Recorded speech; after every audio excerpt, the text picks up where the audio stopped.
আসসালামু আলাইকুম। আশা করি আপনারা সবাই ভালো আছেন। স্বাগতম made review BD YouTube channel এবং ফেসবুক পেজে। আজকে আপনাদের জন্য নিয়ে এসেছি মানসিক সমস্যা এবং স্নায়বিক সমস্যায় ব্যবহৃত একটি গুরুত্বপূর্ণ ওষুধের বিস্তারিত রিভিউ। আজকের আলোচনার বিষয় হচ্ছে রিজডন ট্যাবলেট বা রেসপেরিডন 4mg নিয়ে। এটি মূলত সিজোফ্রেনিয়া, ম্যানিয়া এবং বিভিন্ন মানসিক সমস্যার চিকিৎসায় ব্যবহৃত হয়। ভিডিওটি শেষ পর্যন্ত দেখুন, কারণ আমি এখানে বলবো এর ব্যবহার, কার্যপ্রণালী, ডোজ, পার্শ্ব প্রতিক্রিয়া, সাবধানতা এবং গুরুত্বপূর্ণ কিছু টিপস। তাহলে চলুন শুরু করা যাক। তার আগে আপনারা যদি আমার চ্যানেল ও ফেসবুক পেজে নতুন হয়ে থাকেন তাহলে অবশ্যই সাবস্ক্রাইব ও ফলো করতে ভুলবেন না, এবং আমার ভিডিও যদি আপনাদের ভালো লাগে এবং উপকারী মনে করেন অবশ্যই লাইক, কমেন্টস এবং শেয়ার করবেন। চলুন জেনে নেই ওষুধের পরিচিতি। নাম রিজডন ট্যাবলেট, জেনেরিক নাম রেসপেরিডন 4mg, উৎপাদনকারী প্রতিষ্ঠান ইউনিমেড ইউনিহেলথ ফার্মাসিউটিক্যালস লিমিটেড। দাম, প্রতি পিস ট্যাবলেটের দাম 9 টাকা, 10 পিসের এক স্ট্রিপ, দাম 90 টাকা। এবার চলুন জেনে নেই কোন কোন রোগে ব্যবহৃত হয়। রিজডন ট্যাবলেট মূলত মানসিক রোগ এবং মুড ডিসঅর্ডার চিকিৎসায় ব্যবহৃত হয়। অ্যাকিউট অ্যান্ড ক্রনিক সাইকোসিস, মানসিক অস্থিরতা ও ভ্রান্ত ধারণা নিয়ন্ত্রণে। সিজোফ্রেনিয়া, অতিরিক্ত সন্দেহ, কণ্ঠশোনা, বিভ্রান্তি ইত্যাদি নিয়ন্ত্রণে। ম্যানিয়া, অতিরিক্ত উত্তেজনা, অস্থিরতা বা অতিরিক্ত আনন্দিত অবস্থায়। এবার চলুন জেনে নেই রিজডন ট্যাবলেট কিভাবে কাজ করে বা ফার্মাকোলজি সম্পর্কে। রিজডন ট্যাবলেটের মূল উপাদান রেসপেরিডন মস্তিষ্কে থাকা কিছু বিশেষ কেমিক্যাল রিসেপ্টরের উপর কাজ করে। এটি সেরোটোনিন 5-HT2 এবং ডোপামিন D2 রিসেপ্টরের উপর কাজ করে। এতে করে সিজোফ্রেনিয়ার পজিটিভ সিমটমস যেমন হ্যালুসিনেশন, বিভ্রান্তি, ভ্রান্ত ধারণা কমে যায়। একই সাথে নেগেটিভ সিমটমস যেমন কথা কম বলা, আবেগ প্রকাশ না করা, উদাসীনতা ইত্যাদিও কিছুটা নিয়ন্ত্রণ হয়। অন্যান্য রিসেপ্টরের উপর হালকা প্রভাব ফেলে, যা ঘুম, উদ্বেগ ও মুড নিয়ন্ত্রণে সাহায্য করে। এবার চলুন জেনে নেই ডোজ ও সেবনের নিয়ম সম্পর্কে। অবশ্যই রেজিস্টার্ড চিকিৎসকের পরামর্শ অনুযায়ী সেবন করতে হবে। সাইকোসিস, প্রথম দিন 2 মিলিগ্রাম 1 থেকে 2 ভাগে খাওয়া যায়। দ্বিতীয় দিন 4 মিলিগ্রাম, সাধারণত দৈনিক 4 থেকে 6 মিলিগ্রাম কার্যকর ডোজ। সর্বোচ্চ ডোজ 16 মিলিগ্রাম দৈনিক, শুধু বিশেষ ক্ষেত্রে। সিজোফ্রেনিয়া, শুরুতে 1 মিলিগ্রাম দিনে 2 বার, ধীরে ধীরে প্রতিদিনে 1 মিলিগ্রাম করে বাড়ানো যেতে পারে।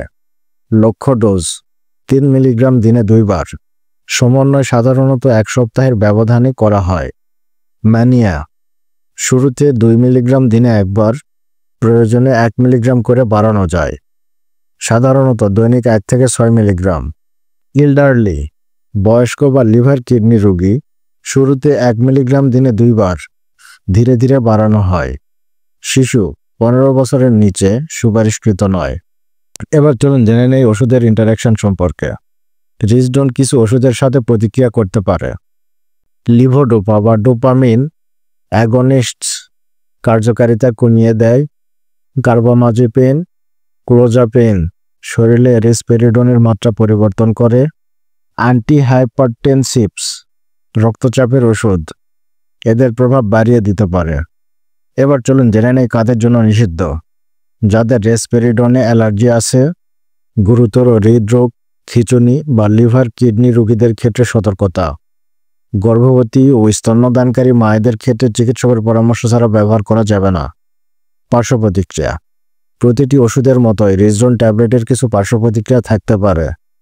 সাধারণ পার্শ্ব প্রতিক্রিয়া: অনিদ্রা বা অতিরিক্ত ঘুম, মাথা ব্যথা, মাথা ঘোরা, অস্থিরতা বা উদ্বেগ, কোষ্ঠকাঠিন্য, বমি ভাব, দৃষ্টিশক্তি ঝাপসা হওয়া। কম দেখা যায় কিন্তু গুরুতর পার্শ্ব প্রতিক্রিয়া: উচ্চ রক্তচাপ বা হৃদস্পন্দন বেড়ে যাওয়া, খিঁচুনি, রক্তের কোষ কমে যাওয়া, দুধ আসা বা হরমোনজনিত সমস্যা। এসব সমস্যা দেখা দিলে অবশ্যই চিকিৎসকের সাথে যোগাযোগ করতে হবে। এবার চলুন জেনে নেই গর্ভাবস্থা ও স্তন্যদানকালীন ব্যবহার সম্পর্কে। প্রাণীতে টেরাটোজেনিসিটি পাওয়া যায়নি, তবে মানুষের ক্ষেত্রে নিরাপদ প্রমাণ হয়নি। দুধের মাধ্যমে শিশুর শরীরে যেতে পারে, তাই স্তন্যদানকালে এই ওষুধ খাওয়া উচিত নয়। সাবধানতা। বয়স্ক রোগী, বিশেষ করে পার্কিনসন ডিজিজ বা ডিমেনশিয়া রোগীদের ক্ষেত্রে সতর্ক থাকতে হবে। দীর্ঘদিন সেবনের ফলে টার্ডাইভ ডাইসকিনশিয়া বা অনিয়ন্ত্রিত নড়াচড়া হতে পারে। হঠাৎ বন্ধ করা যাবে না, চিকিৎসকের পরামর্শে ধীরে ধীরে বন্ধ করতে হবে।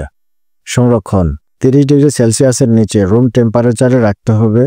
আলো ও শিশুদের নাগালের বাইরে রাখতে হবে। কিছু প্রশ্নোত্তর। প্রশ্ন 1, রিজডন খেলে কি আসক্তি তৈরি হয়?